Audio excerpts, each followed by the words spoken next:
To speak to the other possibilities that we are pursuing, Diamond Sports Park, we're in the process of beginning the process to extend basically the urban cluster, so amend the comp plan with the county and also do a zoning change for Diamond Sports to position it for a middle school and or high school. And then also when we have concurrency reviews and we have large-scale developments that have enough land potential, we're going to be pursuing concurrency enhancement agreements. Okay. So such as what was proposed. Mm-hmm. Exactly. So that's something that would not involve necessarily a land purchase, but it could be a cooperative agreement with developers as well. So we have that on our radar. Thank you. Mr. Chair, I think the other thing here is implication. I mean, this is really a land use issue. And when you start off with 112,000 parcels, and in part of our process, we did look for sites on the eastern half of the county, and there was not one site. These sites that we identified are right on the edge of the urban cluster, so that it would seem to me that the county really needs to revisit its comp plan and look at that, because one of the sites literally bordered the urban reserve area. So that, and with the, as you talked about, Ms. Griffin, the growth continues to go, then the need is going to be in that area, and there simply aren't going to be parcels within the urban reserve that we could acquire, which then puts us in a position of saying, okay, here's a site, it's outside the urban reserve, and then we have to have those discussions with the county. I mean, the whole process was to try to comply with all the existing regulations, but it would seem to me that Alachua County really needs to revisit their comp plan. Is that going to be a recommendation from the committee?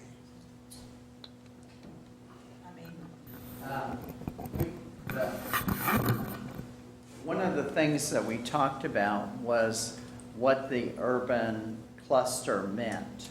And the urban cluster is really to avoid urban sprawl. And so that is a decision that has been made by the county and the city governments, how to restrict growth. And so when you're planning for expanding that in any form, it takes careful study and a lot of other variables that come into play in terms of cities and all of that. So we really aren't making any sort of recommendation about the urban cluster. We worked with the restrictions of the interlocal agreement and the urban cluster that's already defined. Thank you. Dr. Paulson? Yes. Just to add to that, so yeah, the School Planning Advisory Committee has a very limited role, but there is an ongoing twice-a-year meeting staff advisory group that's made up of the planners from all the cities in the county, and I think Suzanne, and I don't know if anyone else besides Suzanne from our department's on that, but that would be where that sort of discussion is more likely to come up. The SPAC is limited to where are you going to put a new school, and do we approve of capacity changes up or down to an existing school. So yeah, they won't get into that level of recommendation. And then just on the other question you had, there were a couple other properties. They just wouldn't be ready for development anytime soon to be considering now. They were put on the back burner for future use. They would require a lot of hurdles to clear in order to make it a viable school site. There were at least a couple of those that hopefully we will be looking at as the facilities department looking forward can identify and see what work needs to be done. But those were at least a couple of years just of clearing issues before we could even think about building. All right, Mrs. Roy. Thank you, Dr. Paulson. Well, I believe that the Diamond Sports Park is outside the urban cluster. but the county is in the process of a 10-year revision of the comprehensive plan, so maybe they will consider that. Is that right, Suzanne? That's what I mentioned earlier. We are pursuing a comp plan amendment with the county as well as a zoning change for our Diamond Sports property to okay. position it for Yeah. school development use. Thank you. And of course, I mean, I think all of us would like to know more about the privately owned properties that, you know, where are they? How much do they cost? I mean, what the price tag is for the property, if it is, I know you said previously, I don't know if that means it still is, or, you know, but anyway, I would like to know the situation as, right now. And, The property that was ranked number one right, in front of Oakmont was a property that was on the market for $2 million, and it recently went under contract in the past month and a half. and where is that? We're being a little circumspect, excuse me, just so that we don't affect the value of the market, should we be able to go I get got it? it. So we don't want to identify a property as a potential I see. future school site and potentially affect not only that market, but surrounding neighborhoods and stuff. I didn't think about that. Okay, I get it, thank you. And the other thing is that we have this Oakmont property, but I think the only reason that we have it is because impact fees were looming, and they gave it to us, you know, in lieu of paying impact fees. So I don't know if new developments would be inclined to give us property. Would be nice, but without the threat of, or the, I don't know if threat's the right word, but without the possibility or the probability of having impact fees, that they would willingly donate 25 acres or whatever. Well, when we're talking large-scale developments, and Right. there's a tendency towards the town center type of development, schools are a very attractive element to have they as part should of the development. They should So- be a very attractive aspect for home buyers as well as home developers. And I think home buyers are willing, very willing, to pay a little extra to have a school within walking distance Within for walking the children, a distance. new school. So I'm just saying that's been on the agenda for a long time and put off, and I'm just saying that maybe we could look at that. You will. Thank you very much. All right, Dr. McNeely? I had a similar question as Mrs. Roy, and now that Attorney Moore has addressed it, I can understand that as well. But my question is, if we own two of the parcels, and we have said forever the amount of money that we'd have to put out for a new parcel of land, and I would say the same thing when we vote in December, that I would not totally agree when you own something, why are you not using that? It would certainly be a savings to us to use in some other manner. And so even months ago, when those two parcels came up, that was always in the back of my mind. Why are we, I know the SPAC did an excellent job. I couldn't come after we went to every week, but many of the meetings that I did attend, I appreciated learning what was having to pursue, how you were doing it, what you were looking at, everything that you would have to do for building a new school. But I certainly will say in December, when we make a vote on the proposal, I cannot see why spend the money at this point unless you're looking in the future, buying that and using what you have. The other piece I want to remind that everyone on, whichever property, Oakmont or Diamond Sports property, we must definitely, and I think Attorney Moore was there the day, in fact, he was there each time that I said it, I would not want to see another school where we would have the diversity not there. And so that means you're going to have to really critically look at these two properties. If you do go with something that we already own, where are your children coming from? I know the proposal, I think we had said, some of the schools that were very crowded, that we would have to skim off some of those students and some of the others. But we cannot afford to build a new school and have it not diverse. I want to use that word. And so I'm hoping that if the board should decide on what we already own, or if we are going to go with this privately owned property, that we would certainly take all of that into consideration. So, Mr. Chair. Yes. And Brian can chime in. Yeah. Part of what we looked at in terms of the process were the issues that were just brought up in terms of diversity. And the number one selected property did provide that. It was consistent with our policy of having neighborhood schools, et cetera. So that was a major reason in terms of, in consideration, because I want to say, Brian, if we had gone to the number one site, we would have had roughly 224 kids who could walk to school. We'd have also had that diversity there because of other developments in that area. It just simply went off the market. So those were major considerations in our process and in the committee's recommendations that have come to you today. Dr. Paulson, just to add to that, so Paul and I, staff members weren't voting members, but we were there for all the votes and the discussions. But that did seem to be the reason why number one was number one, was that it checked off the most boxes.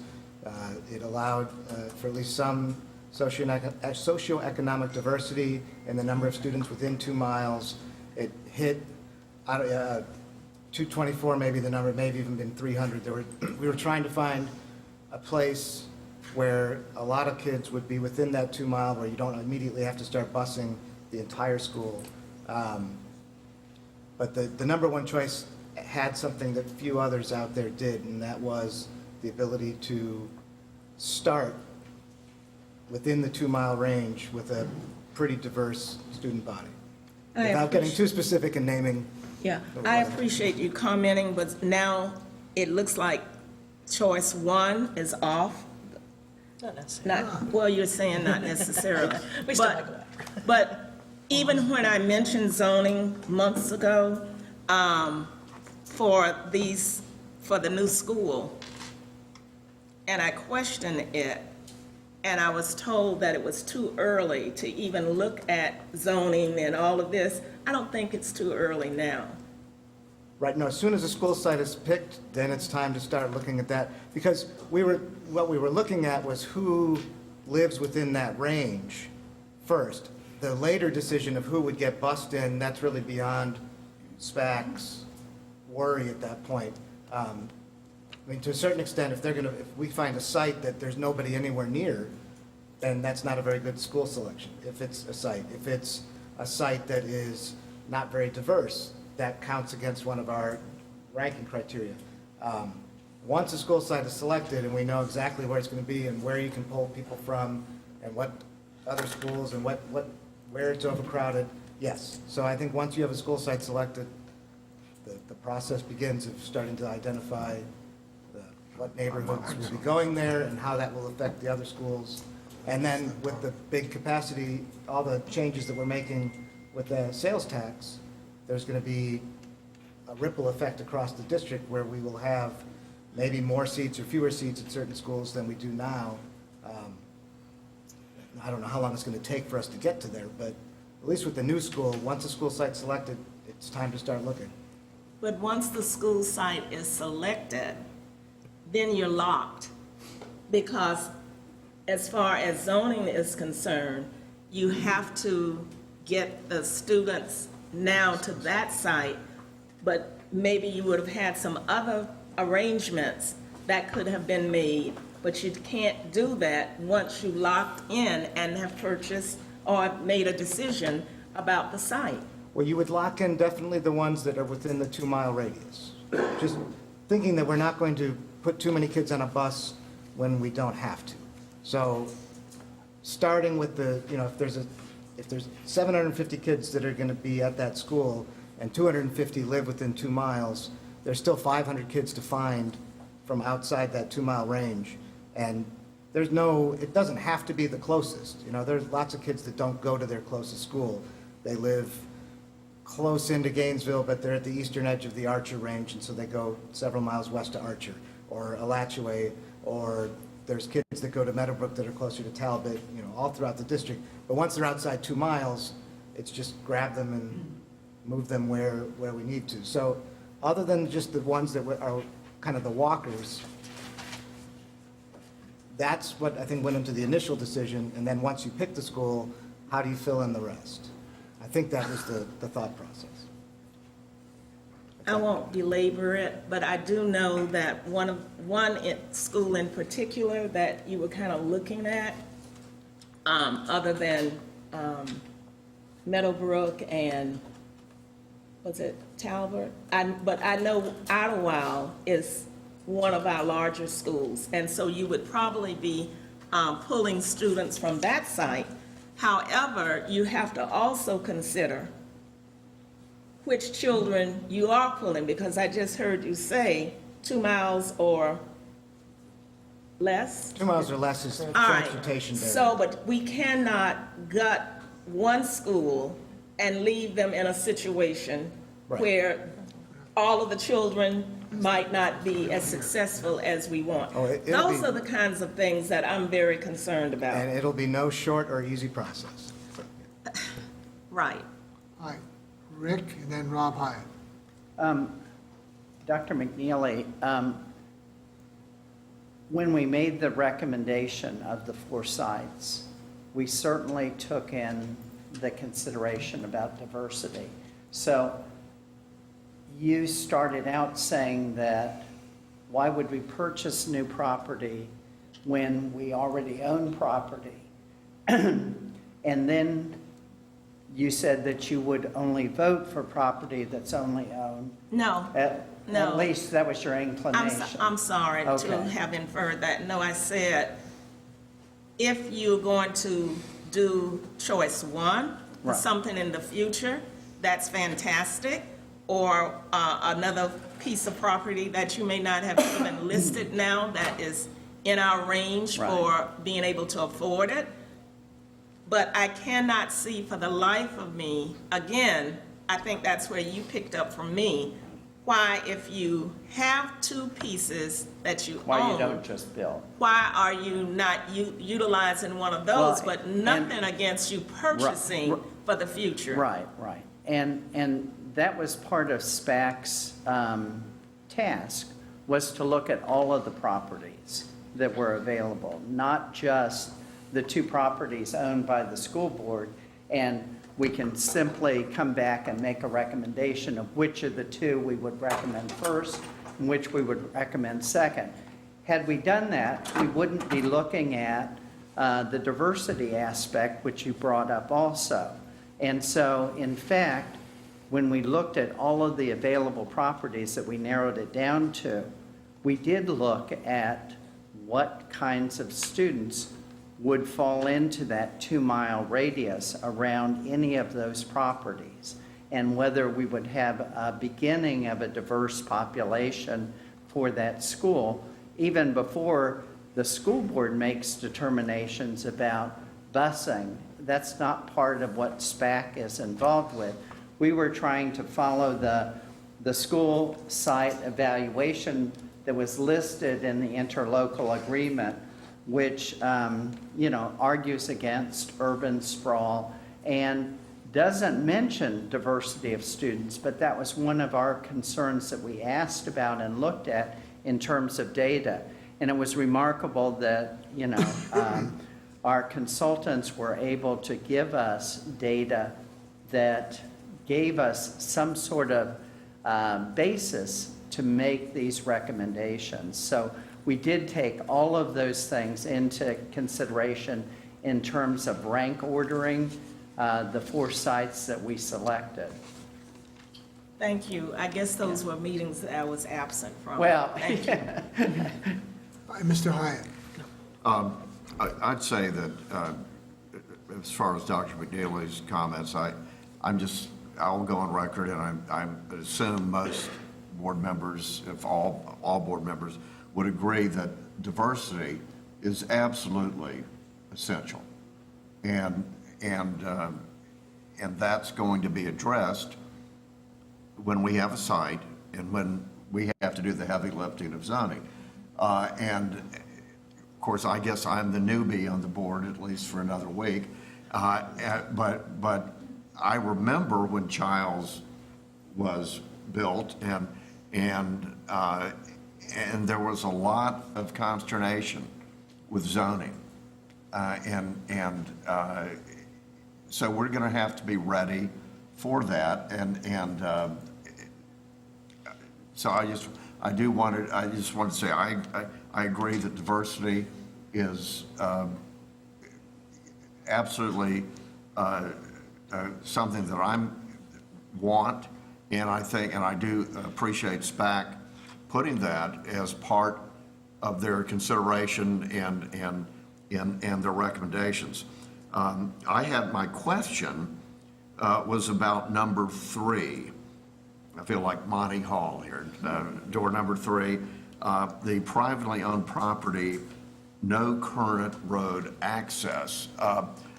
Now, in that situation, is it the responsibility of the school board, of the school district, to provide such access of the infrastructure, or is that something that the county would, or county or municipality would be partners on? In this particular case, if I can, Dr. Paulson. You can. The developer is required to build a segment of road that would connect to it. When we were looking at this in the spring, we were told possibly within this coming year. So we're now about 7 months in. I don't know that anything has happened, but it is something that, in this case, the developer is required to do it, and it would reach to this property. There's additional property that is much more landlocked that we did not look at very seriously at this time, but we were aware of county plans to extend certain roads, both east and west, north-south, that would eventually reach some of these other landlocked parcels. Sorry, these hand gestures, I'm mentally looking at I'm looking at a map in my head, so. But they were too long-term to be considering right now, but we do have them on a list, things to be looking at down the road. So I don't know when some of these extensions will be completed, but there is a lot of, at least on the drawing board, future roads that will create better access. We were also hampered in that we were looking just at an elementary school, for example, so even if there was a parcel right on Newberry, for example, that is not something that we want to put an elementary school on because of the heavy traffic. You don't put it on, you're supposed to put it on a connector road, I believe is the term. Is that local or connector road? So those were other things that went into it. But so in this particular, number 3, that's a developer responsibility. The future ones are the county's plans. And then theoretically, if we bought a parcel, we might have to jointly do something with the county, or maybe the county would agree to extend knowing that we're about to develop something someplace. But we didn't get that deep into it. So. Okay. Thank you. Mrs. Roy? Okay, well, I understand about the number 1 choice, but my question is somebody talking to these people? Are we trying to do any kind of a negotiation? We haven't decided. Mr. Chair, there'll be an item coming to the board to authorize us having a commercial real estate person represent the school board to be able to determine what may or may not be possible, so. Okay, well, if it's the first choice, I think we should. Yep, you understand, but we have to have that piece in order to be able to do it. So that'll be on the December 4th Okay, agenda. and the other question is, I understand, you know, the whole situation about not wanting to alert anybody that we're interested, but can you tell us what the price is on the third choice, or about? Is it for sale? I guess it is, huh? It is.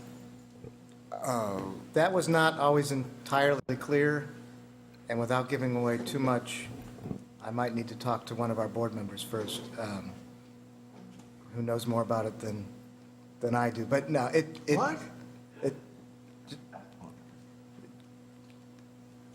I've probably already said too much.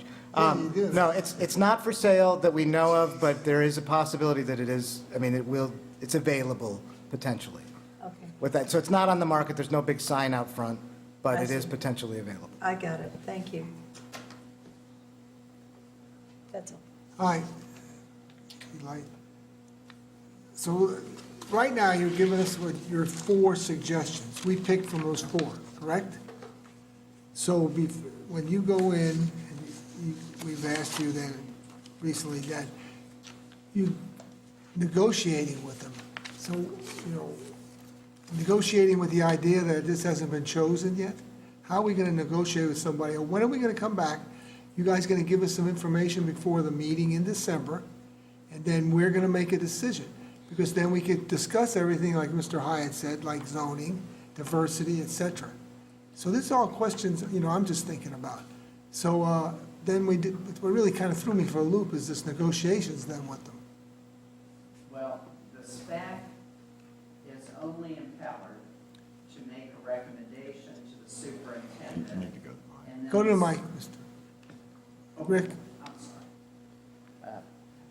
We are only empowered to make that. recommendations to the superintendent.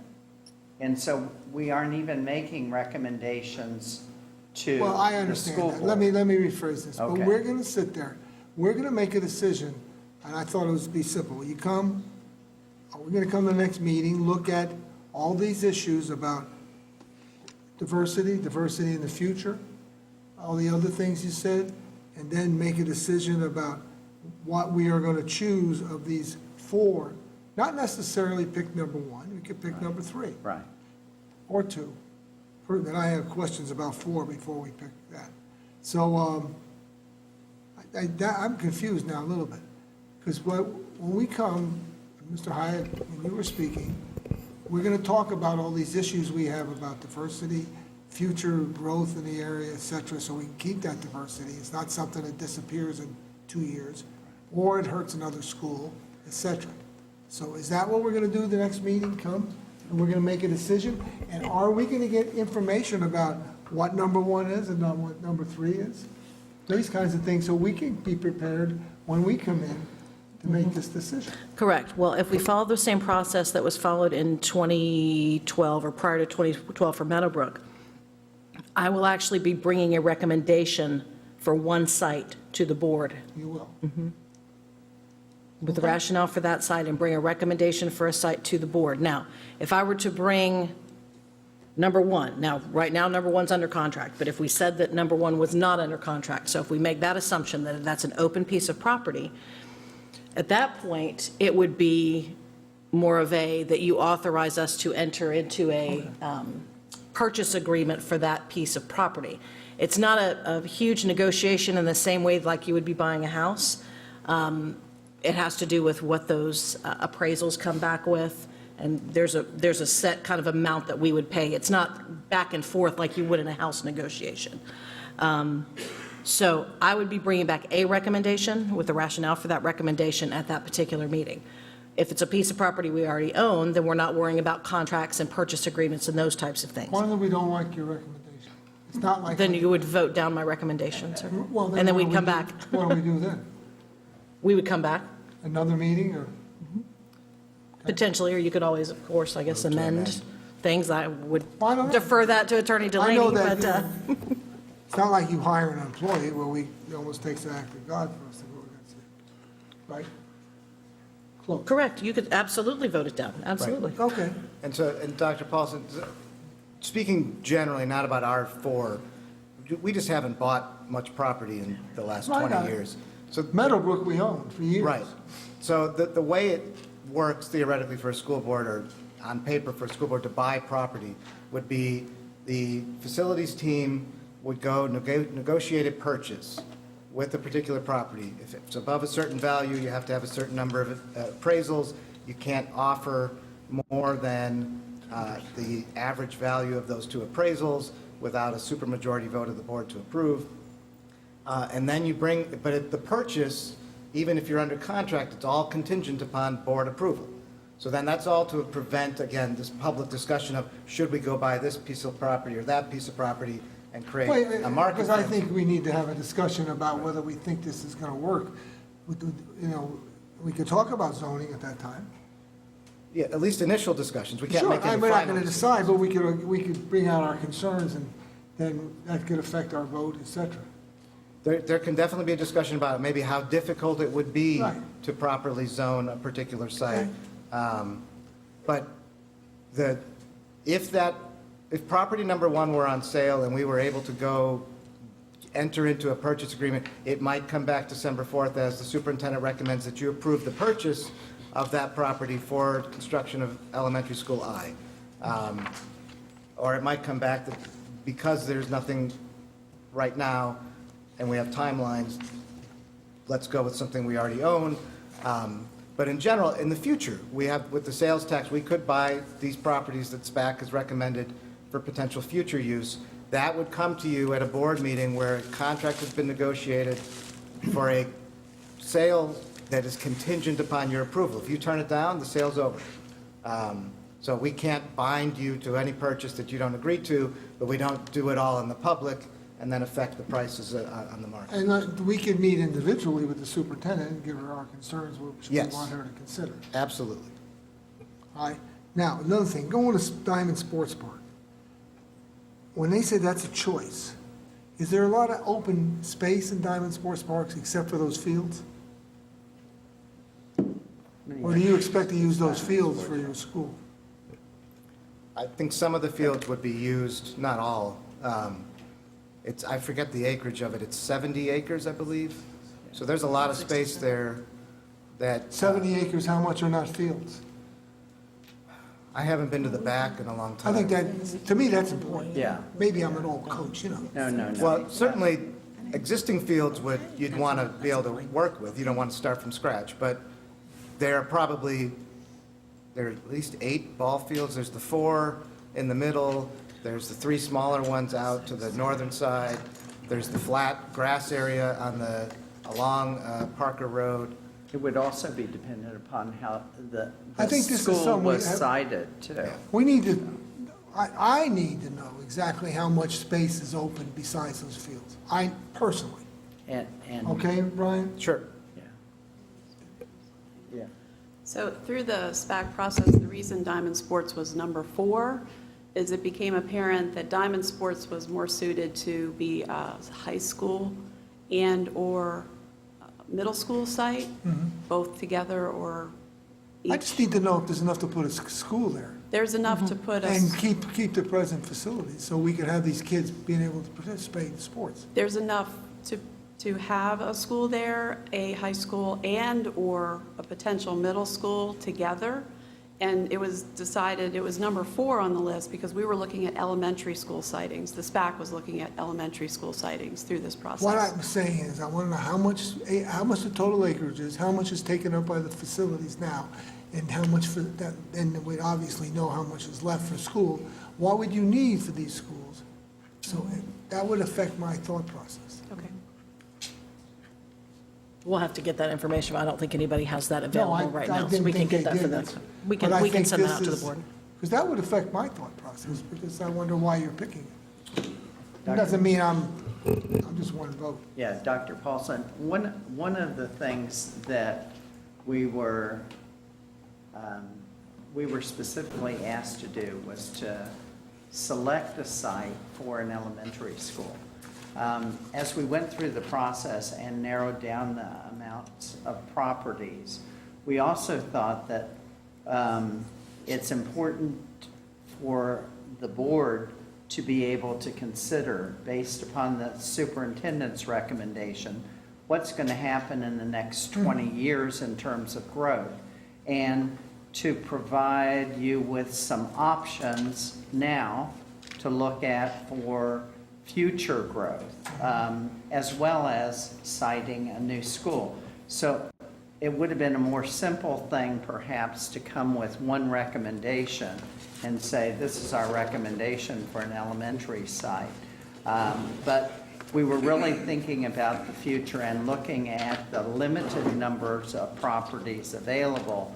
And so therefore we made the task a little bit more difficult for the board to look at, because it is sort of nebulous, and some of it is already purchased and some is to be purchased, and some could be used for middle school, high school. Well, like, that's another question I got. Is And there a- right now, you're not getting property acreage and stuff like that. But is there a difference that, I know, that means number one is significantly